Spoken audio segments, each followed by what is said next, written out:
Il y a plus de 2 siècles, non loin de Washington, la France jouait un rôle clé dans la Révolution américaine, apportant son soutien à la construction d'une nouvelle nation. Aujourd'hui, l'histoire se répète, mais sur les parquets NBA. Après Bilal Coulibaly l'an dernier, c'est au tour d'Alexandre Sarr, un autre jeune talent français, de rejoindre le projet audacieux des Washington Wizards. Deux jeunes bleus au cœur de la capitale américaine, prêts à écrire une nouvelle page de leur propre révolution. Alors Washington est-elle sur le point de devenir la terre promise du basket français? On en parle tout de suite en découvrant Alexandre Sarr dans cette vidéo. Bienvenue sur le Dreamcast Show. Alors quand on parle d'Alex Sarr, une des choses qu'on remarque directement, c'est sa défense, mais c'est aussi son activité. Son activité, on va le voir en défense, mais aussi en attaque. Regardez un petit peu sur cette action où il enchaîne déjà les pauses d'écran pour être vraiment toujours disponible. Il coupe au cercle, provoque du coup un switch loin du ballon. Une fois qu'Yanis revient sur lui, il essaye de créer un décalage, il n'y arrive pas, propose un end-off, un nouvel écran et se retrouve au rebond offensif pour retrouver une solution. Une fois que le ballon est remis en jeu par lui-même, il revient poser un écran, le ballon sort, mais c'est une bonne illustration un petit peu de son activité sur le terrain. Sur cette action, ici, il contre Damian Lillard, court plus vite que Lillard ou même se fait oublier par Yanis en contre-attaque et arrive à finir au cercle.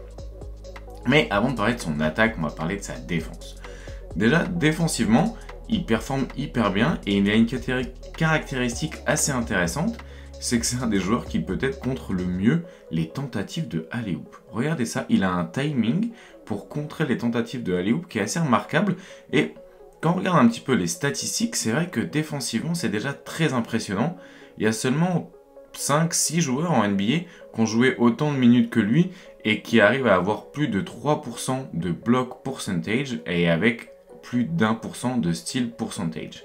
Mais alors, comment arrive-t-il un petit peu à ça? Déjà, regardez la longueur. Il peut rester un petit peu proche du panier et être au-dessus de Vucevic pour le contrer. Mais on va voir aussi qu'il peut un petit peu se permettre de venir coller les joueurs qui pourraient être des porteurs de balles par exemple et les attendre au cercle. Mais il a un second jump, un petit peu une facilité à gêner sur un premier tir et puis venir en second rideau qui est vraiment très impressionnante. Donc, il y a déjà un sens du timing qui est assez bon en second rideau, même si au final on va voir qu'il n'est pas tellement utilisé là-dessus. Il est parfois un petit peu aligné à côté d'un deuxième défenseur, enfin disons un deuxième intérieur, ce qui va un petit peu lui donner un rôle un peu plus second sur la protection de cercle. Mais regardez cette action par exemple. Donc on le retrouve ici sur Capela en défense avec du coup Trae Young comme porteur de balle. Et là on va voir que vu qu'il respecte pas totalement Capela au tir, même pas du tout, il va un petit peu donner les indications défensives à Coulibaly, il va se mettre un peu en retrait et jouer un peu le rôle de, disons, de commandant de défense, un petit peu en retrait. Là il se met un petit peu sur Capela pour être sûr qu'il va pas partir en drive, mais il surveille tout autant ce qui se passe autour du ballon. Une fois que le end-off est arrivé, ce qui s'attendait vu que Capela allait pas partir au drive tout seul, il voit que Coulibaly est en retard et du coup recule pour protéger le alley-oop tout en restant devant la ligne de drive. Du coup, il va forcer Trae Young à prendre une décision. Et là, c'est là où sa longueur est hyper impressionnante parce qu'il arrive à gêner le alley-oop, mais même pas à la réception, rien qu'à l'envoi de la passe. C'est très très bon, une bonne gestion du timing. On le voit aussi pas mal devant du coup des joueurs stars comme ici Wembanyama. Il va réussir pas mal en fait à gêner le drive de certains attaquants. Ici on va le retrouver par exemple face à Yanis, où Yanis part en drive et par sa taille il arrive à passer au-dessus et à le contrer. C'est assez impressionnant de voir que du coup il a une présence en second rideau, mais ici aussi face à Franz Wagner, il arrive à rester devant lui et le contrer.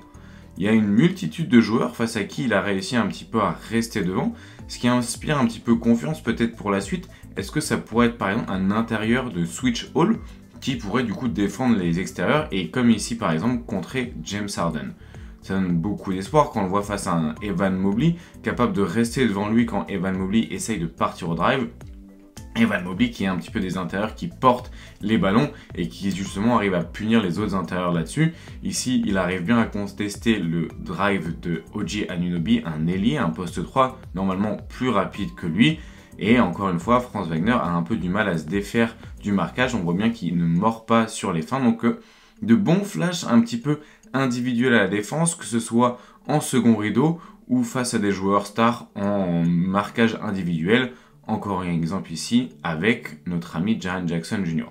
Il a même bien gêné Adebayo lors de leur rencontre au Mexique en réussissant à rester devant et à contrer les tentatives de drive du All-Star de Miami. Et en fait, tu te dis, du coup, ça doit être un joueur assez incroyable. Et pourtant, un joueur de 10-day contract, quelques matchs suivants, l'a fait passer pour vraiment une anomalie défensive, mais dans le mauvais sens du terme. Moses Brown, sur le premier quart-temps, a vraiment dominé Alex Sarr. Il l'a dominé au rebond, il l'a dominé au cercle, il a réussi à le faire mordre sur des feintes. Pourtant, on parle d'un joueur qui a un talent offensif assez limité. Là, il arrive à le prendre de vitesse sur un end-off. Donc, voilà, il ne faut pas non plus, entre guillemets, s'emballer et remettre un petit peu les pieds sur terre. Alex Sarr est encore un joueur avec beaucoup de défauts qui peut, même s'il est très rapide pour un intérieur, être pris de vitesse. C'est pas un joueur qui va pouvoir défendre le drop parfaitement comme ici où il se fait prendre de vitesse par Franz Wagner. Donc voilà, j'ai fait un profil très en essayant de le mettre en avant le plus possible, mais il faut bien aussi comprendre que ça reste un joueur qui n'a que 19 ans et encore très perfectible. C'est un intérieur qui peut se faire prendre de vitesse et qui peut même se faire avoir par d'autres intérieurs parce qu'il fait encore beaucoup d'erreurs de jeunesse et le drop c'est vraiment pas quelque chose qu'il maîtrise.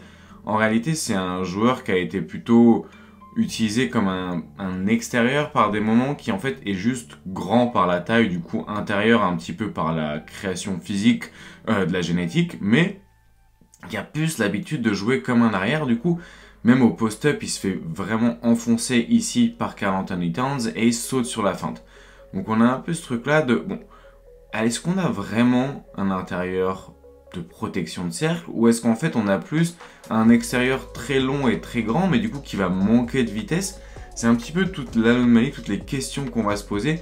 Qu'est-ce qu'on va bien pouvoir faire d'un profil comme Alex Sarr qui paraît pourtant si dominant par la taille et par l'envergure, très impressionnant par justement le fait qu'il puisse dépasser un petit peu sa fonction de simple intérieur par ce physique incroyable. Et d'un autre côté, qu'est-ce qu'il va pouvoir vraiment apporter en défense? Donc un petit peu une énigme défensive pour l'instant. Mais alors, qu'en est-il de l'attaque? Est-ce que Alex Sarr est un joueur qui domine offensivement par justement sa taille et son envergure? Ou est-ce que c'est encore un petit peu une énigme aussi offensivement? Je pense que vous en doutez un peu, c'est une énigme. Mais l'utilisation devient de plus intéressante et on va regarder un petit peu ces deux systèmes-là par Washington pour comprendre un petit peu déjà ses premières utilisations et ses forces. Donc on se retrouve à Washington avec du coup un pick and roll et vous allez voir que ça va se transformer en zoom pin down action pour Corey Kispert. Donc le but c'est de l'impliquer directement sur un end-off et du coup le tir est ouvert pour Corey Kispert. Bonne action. Du coup, système de l'autre côté du terrain, cette fois toujours un écran sur le ballon de la part d'Alex Sarr, et encore une fois, on va avoir une pin down, une zoom action pour Corey Kispert, du coup, en partant du corner. Corey Kispert va feinter le fait de remonter jusqu'ici pour couper au cercle, et c'est là où on va voir un premier flash de bonne passe d'Alex Sarr, justement, qui le trouve sur une bounce pass. Et c'est un peu ce qu'on va étudier sur ces passages de la vidéo, c'est sa capacité à bien jouer la passe et en particulier sur le short roll. Premier exemple ici contre les Hawks, et on va en avoir 2-3 où on va comprendre un petit peu cette capacité qu'il a justement de permettre de battre les blitz et quand les joueurs viennent à deux sur le porteur de balle parce qu'il a cette capacité de short roll. On va regarder ça tout de suite ensemble. Vous avez donc ici deux joueurs qui sont dans l'action, Alex Sarr et Jordan Poole sur un pick and roll. Ce qui se passe, c'est que la défense de Orlando reste plutôt haut sur l'écran et Alex Sarr en profite pour du coup aller venir récupérer le ballon dans cette zone du terrain, la zone du short roll, ce qui attire Franz Wagner et du coup même Da Silva et qui ouvre les deux corners. Que fait Alex Sarr?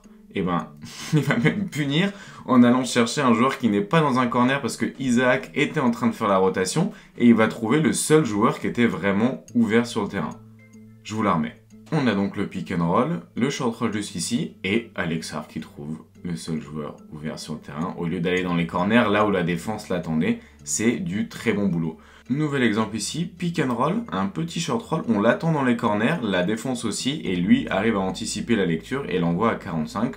Du très bon boulot en tout cas pour l'instant en lecture de short roll. Nouvel exemple ici avec la petite passe pour Koulibaly et le magnifique dunk.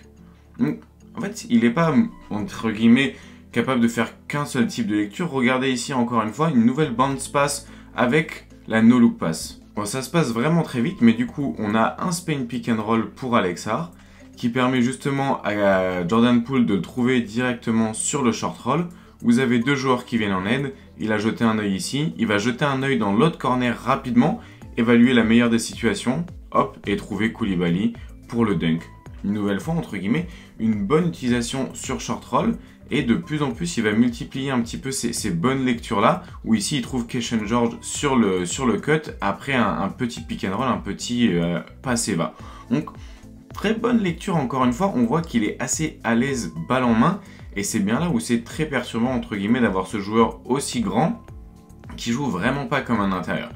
Il joue même plus comme un extérieur, un ailier qui va porter la balle, par exemple, comme ici en transition, pour encore une fois trouver Koulibaly sur une passe avec rebond.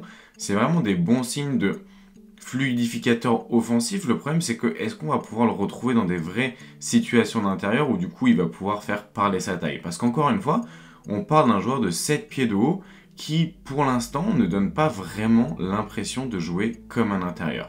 Et pourtant les passes qu'il délivre, ça crée vraiment de très bonnes choses. Donc on a envie de se dire le profil paraît très intéressant et ça peut être très intéressant de construire autour de lui.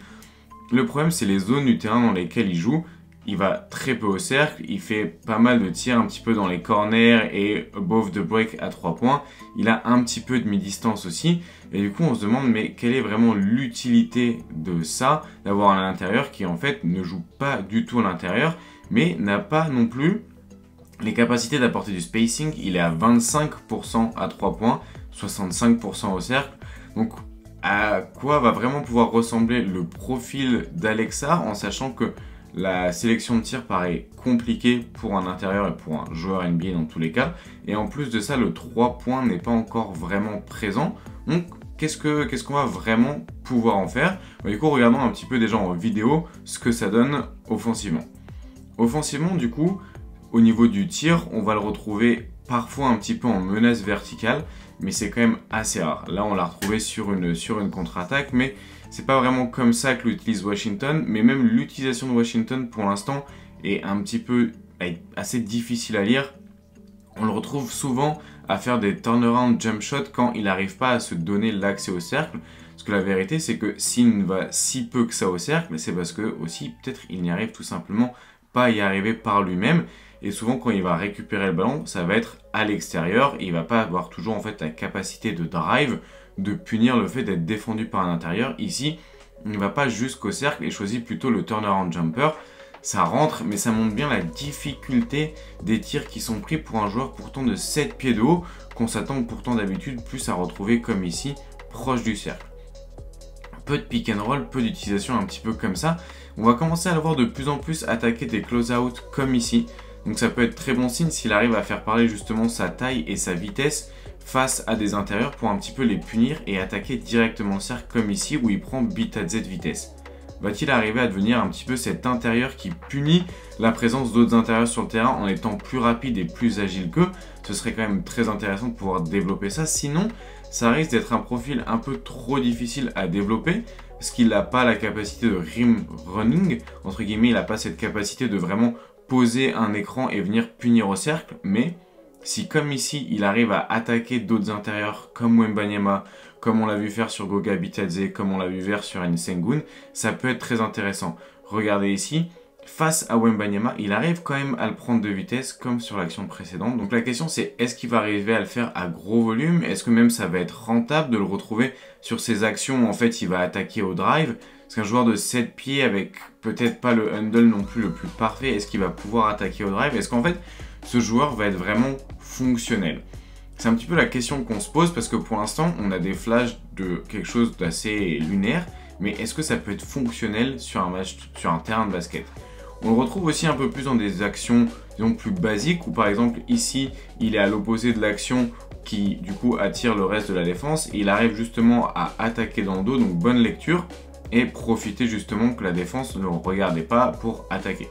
Voilà, je pense que c'est aussi quelque chose qui se doit développer. Là, on le retrouve sur un nouveau Spain Pick and Roll où Koulibaly va poser un écran sur Miles Turner pendant que Alex Sarr pose un écran sur Aaron Nesmith sur le ballon. Du coup, ça crée un premier décalage. Là, il peut finir au cercle, il est totalement libéré, mais vous voyez tout le travail qu'il y a à mettre en place pour le libérer au cercle. Est-ce que vraiment ça pourra devenir un rim runner fonctionnel, un poseur d'écran capable de un petit peu exploser au cercle dans toutes les situations comme ici? C'est une très bonne question dont je n'ai pas encore la réponse et je vous propose qu'on se retrouve du coup une prochaine fois pour en parler. En attendant, moi je vous dis merci de m'avoir suivi jusqu'ici du coup sur cette vidéo sur Alexandre Sarr. J'espère que ça vous aura plu. J'ai découvert le profil très récemment, donc c'est possible qu'il y ait beaucoup de choses encore qui soient un petit peu floutées dans mon analyse. Donc si vous avez d'autres choses à ajouter, n'hésitez pas à le faire en description. Et moi je vous dis à bientôt sur le Dreamcast Show.